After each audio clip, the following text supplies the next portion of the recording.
guys, welcome to my channel. If you're new here, my name is Shawna. If you're not new, thank you for coming back. All right, so welcome to the first video in the Surviving Cuba series. As you could tell from the title, we're going to be talking about how to apply to study in Cuba as a student, whether it is medicine or whatever. They offer all different courses, all different basically degrees. You can do your master's, you can do your bachelor's, you could do associates, you could do whatever here. So the first thing I want to say, if y'all see me looking down, I'm looking, my phone's right here, and I'm just looking like at my points that I have to cover, okay? That's what I'm looking at, all right? So the first thing that I want to make known and just address is this. The basic requirement to study in Cuba at the university level or tertiary level is literally your school leaving certificate. That's all you need. So you could literally start right out of high school. Majority of my classmates, when I just started school there, the Cubans, all of them were like in their teens. They're like 16, 17, and they just left high school. So if you just leave high school and you think that you can manage med school or whatever it is that you want to study right after high school, then go for it. Just apply. You will get accepted. Like, I've never met somebody who they applied and they didn't get it. That's not to say that they just accept everybody and schooling is subpar. It's not. I'm just saying apply. You never know. Don't say that, oh, I don't have this qualification or whatever. I wish I didn't have that mentality when I just started out, or else I'd have been halfway through by now, or at least just have 1 or 2 years left right by now. That wasn't the case. I know a lot of Jamaicans, they believe that because in order for you to get the Jamaican Cuban scholarship that is offered at home, you need to have CAPE, both units in bio and chemistry, I believe, and I think maybe physics as well, but I'm not sure. You don't need that to get into the school. The government wants that. And if you do decide to do upper 6, then I guess that would help you just to mature you a little bit to prepare you for the actual university school system. That would help. I did go to college for 2 years before I went to Cuba. But I'm just saying, if you're looking at just maximizing your time and just finishing early, you have that option to just start right after and just go in. So yeah, basic requirements, school leaving certificate. I don't even know if you need CSEC. When I applied, I did give my CSEC certificates, but it's not like a requirement for them. You just need to complete high school. All right, the application process. Now, to apply to Cuba, as I just said, you need your basic requirement, which is your high school certificate. The first step, the very first step in applying is for you to contact your Cuban Embassy in your country. There's nothing that you're going to see where you just go up and go online and you'll be like, oh, how do I study in Cuba? Or how can I apply to study in Cuba? And like the university application process would just pop up online. I was gonna say it's very rare. I've never seen that. I don't know if it's like that now. But personally, I called the embassy up and I went through the process with them. You can also apply through an agency. There is an agency that is known in Jamaica that you can apply through and they'll do the whole process for you. Them not paying me, so I don't want to talk about them.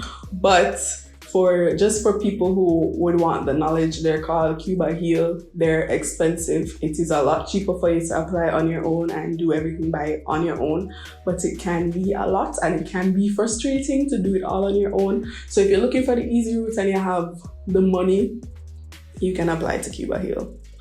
From what my friends have said, I'm not swearing by them service or anything. They'll get you there. But I mean, everybody has their issues and things. I'm just saying, if you don't want to deal with it yourself and you can afford the extra money, you could apply through an agency. But no, if you are like me and you applied by yourself, mostly because back then this agency didn't exist when I was applying, all you have to do is call up your embassy, say, hey, I would like to study in Cuba. Can you give me some information as to how I could go about doing that? And whoever it is that you're speaking to, they'll just basically give you the rundown and say, okay, you need to send all of your application, whatever, to this address. They'll forward you like a whole packet with like all of the information that you need. So it has the form that you will need to fill out, the application form, and then it will tell you all of the documents that you need to attach to it saying. So your school leaving certificate, if you have C-Sec, all of those, if you have past transcripts from different schools or whatever, you'll attach those as well. The document will literally say all of what is needed. You just follow that to the T. At the end of the document, it will tell you the email address that you need to forward it to, or you need to send it off to. However, there is a catch. It needs to be translated. So you can't send it off in English or whatever the language is whatever the language is in your country, it has to be in Spanish. So you have to go and get all of those documents translated.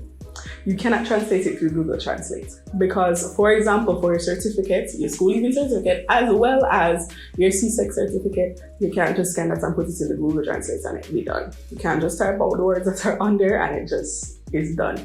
There's a specific, well, for me personally, at the time, there was only one company in Jamaica that the Cuban Embassy recognized the translation from. I think they were called Caribbean, Latin, something, another school. The embassy will tell you what they're called. I don't remember their exact name. They had an office in Montego Bay and they had one in Kingston. I live in Montego Bay, so I went to Montego Bay one and got it translated. It was really fast. I think they took like 2 days, or if it was even so long. And I got it back, got them printed, and I had them. Once you have your translated documents, the next step is for them to get certified. Where certifies your documents? The Cuban Embassy. So if you live in Mobay, like me, you have to trot back again in the car and head to the Cuban Embassy. You can't just show up there. You have to call and make an appointment for them to know that, hey, I'm coming to certify my documents, XYZ, and they'll give you a date and a time for you to come. Usually it's sometime in the morning because they close at 12. You do your little journey and you head up back to Kingston. When you get there, they'll let you in. You do have to pay to get your documents certified. Back in the day, when I got mine certified, it was about $50,000 Jamaican to get it certified. I don't know what the cost is now. Call and ask them before you go, because I didn't know at the time that you had to pay to get it certified. I thought they would have just obliged and done it for you, and we never really walk with money like that. But thankfully, we have people in Kingston, so they brought the money for us. At the time, we just paid in cash. I don't know if now in this corona-filled time, if they'll still allow you to pay in cash or if you could just pay with card. So ask before you go, because I don't know what the new rate is. I don't know if it's still 50,000. I don't know if it's more. I don't know if it's less. So please ask when you call. Okay, after your documents are certified, and you now have them, you're not going to email them back. Also, the certification is like a stamp. So it's not like, well, not a stamp, it's like a seal. This really pretty gold seal, and there's a whole printed off document that's in Spanish that goes over and it has the seal on it, and you're not supposed to trouble it or whatever. You're not going to photocopy it or scan it to bring it or send it off or email it to the school. What you're going to do is that you're going to travel with these certified documents. Now, as I said, don't do anything to them. You're going to need them just as is. The school is who is going to accept them. Throughout this whole process, you would have been communicating with the representatives for the school that are over there in Cuba. There's a whole huge organization called SMC. I don't know what it stands for. We just know it as SMC. And that's basically where you pay your school fee to, or whom you pay your school fee to. School fee can be paid through wire transfer, like what I do and what majority of students have been doing. Wire transfer, you could pay online with a credit card or a debit card if your limit is that much. And you could pay in cash. Now, a new thing that I've realized that happened, because I've been in communication with people who have applied recently, is that they require you to pay a portion, or it's not required, it's recommended that you pay a portion of your school fee before you enter, or before you start like to move to travel over there. I don't know if it's to secure your space or whatever. That wasn't a requirement when I was applying just some few years ago, but it is now in the document that the girl sent me. So basically, in that document, they recommended that you pay with your credit card online. You don't have to pay like a huge lump sum. Your first year school fee when you're doing pre-med and Spanish. In total, if you decide to do both courses, it's $6,000 US. You cannot pay your school fee in US dollars. It is quoted in US, but you don't pay in US. They don't accept US. They accept euros, they accept pounds, they accept Canadian dollars, but they don't accept US, right? So now we're just saying your school fee for your first year is $6,000 US. You can just pay a portion of that, whatever it is. Usually they'll recommend that you pay a third, so it's paid in threes. So 1/3 this month, and then a couple months go by, another third, and the last third just needs to be paid before you sit your final exam, or else you won't be allowed to sit your final exam as auto finance students and auto finance students are students who pay for schooling. Now, as I was saying, the lovely SMC. So you would have been in communication with a representative at SMC. That person would have been guiding you through the entire process on how it is, what it's going to be like when you come up. They're also the person who sends you the forms, works with your form, and basically sends you your acceptance letter, your admission, and everything. You need to get your acceptance letter first before you can go and get your documents and everything certified. It's after that you get your acceptance letter that you move to that process or that next step, where you would like contact the embassy and say, hey, I need an appointment to certify all of my documents that I have presented to the school, right?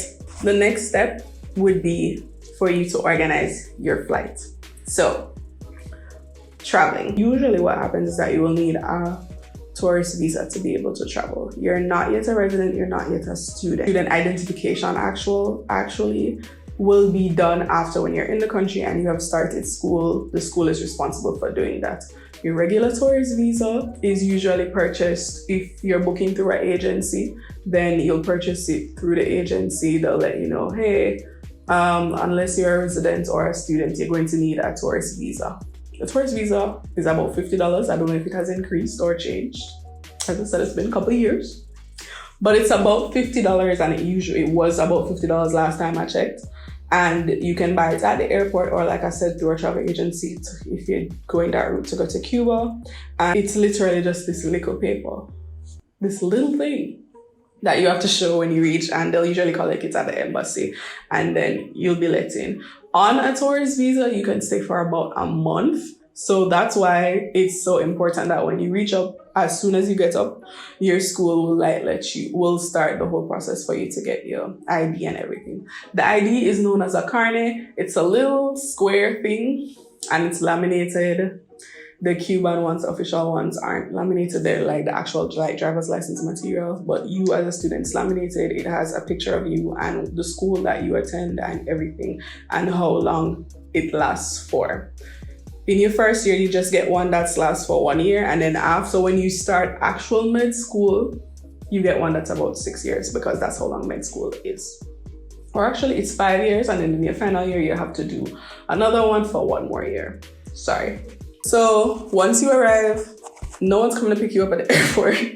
It's up to you to find your way to school. If you know somebody that's over there and is already studying, you can reach out to them and they can come and pick you up at the airport. On that note, plug, I have a friend who has a business and goes and will collect people at the airport and bring them to wherever they want to go. He's Jamaican, speaks English, speaks Spanish. He'll do like all of the ish for you. You just gotta pay him. If you would like that link or that plug, just DM me on Instagram and I will put you in contact with him. But basically what happens when you arrive, you go through the airport. They don't really trouble students. So with that knowledge, you can pack heavy. Pack as much food as you need, but that's going to be in a separate video. You could pack heavy. Even if they stop you, all you have to say is, I'm a student. They will let you through. When it's your first time though, like when you don't have your carnet to say that you're a student, don't be being like, I am a student up in this ish. Don't be stopping me. you're a tourist with a tourist visa right now. But they'll usually ask you, do you have any gifts for anybody? Be like, yeah, no, it was my first time. Majority of y'all won't be able to speak Spanish. Don't be feeling nervous and thing. It's usually just a quick process where you just run through. If you see somebody in the airport that looks like a student like you, or they look young like you, don't be afraid to approach them and make friends with them. And y'all could suffer and be fearful together because neither of y'all know Spanish. So at least be in a group so that they'll feel sorry for you and let you through and think. It's not like a harassing thing. Once you're out of the airport and thing, now in this COVID time, the next step is the quarantine period. You will be quarantined at a school, Huron, which is a med school, my med school. And you will stay there for about a week in their residency area or residencia, which is usually where the scholarship students live, but they moved out the scholarship students from there for that school to a different one, and now that's just the quarantine area. It is across the road from the school. In that week, you will be in a room with 3 other people. Now with COVID, the beds are in either corners of the room. There's a fridge. They'll give you food. The food tastes good. Okay, the food don't taste good. So make sure that you walk with patty and all of that. Just there's a freezer that you can put your patties in. And just like snacks that could be kept in your bag. All of it's going to be done in 1 week. So make sure that you pack extra, because trust me, don't say I didn't warn you. You were warned. There's a whole video on my channel on the same Surviving Cuba Series playlist.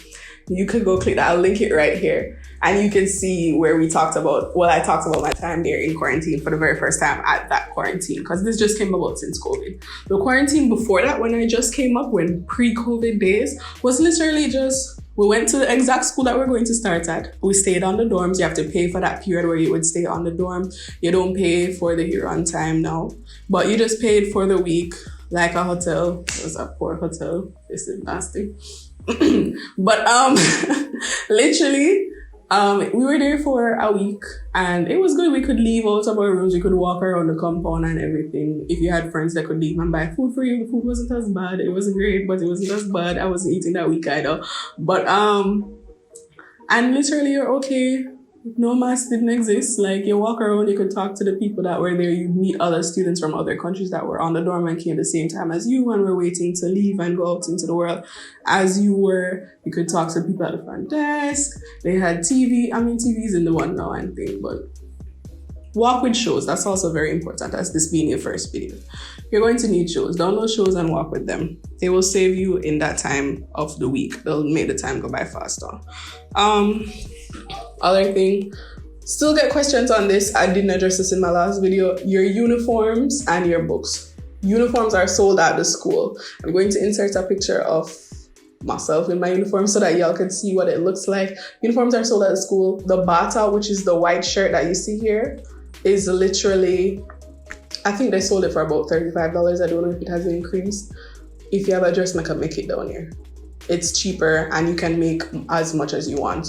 You're allowed to wear pants or you're allowed to wear skirts. They just have to be navy blue. Doesn't matter how short or how long. I said that because when you see what the Cubans' length are, you're going to be like, what the hell? But yeah, it can be however short or how long. Up to you. It just needs to, but I mean, don't make it extremely short. But up to you, and the bata needs to look exactly like that or they're going to give you problems. And the last thing that I will be addressing is adjusting to Spanish. You're new to a country, you don't speak the language and you're terrified. It is normal. It is literally normal. I can tell you that in my first week of being there, when I was doing my quarantine period, I needed to ask the lady at the front desk something, and I literally was up in my room with my big ass dictionary on my bed sitting and a piece of paper and pen, and I was there translating what I wanted to say. No conjugation, no nothing, because I didn't know how to conjugate at the time properly.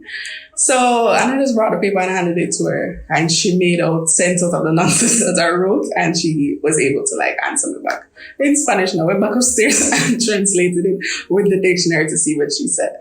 Honestly, it is normal. It is going to take you some time, especially if you've never spoken Spanish before. If you have C6 Spanish, that is not going to help you very far. Unless you were like getting proper C6 Spanish, like conversational all the time, like on it, it's not going to help you. So if you feel like you're struggling or you feel like you're behind, it is normal. It is normal that there will be people who speak it better than you, especially people who are from countries that speak, like, for example, Portuguese. Angolans were excelling in our class because Portuguese is very similar to Spanish.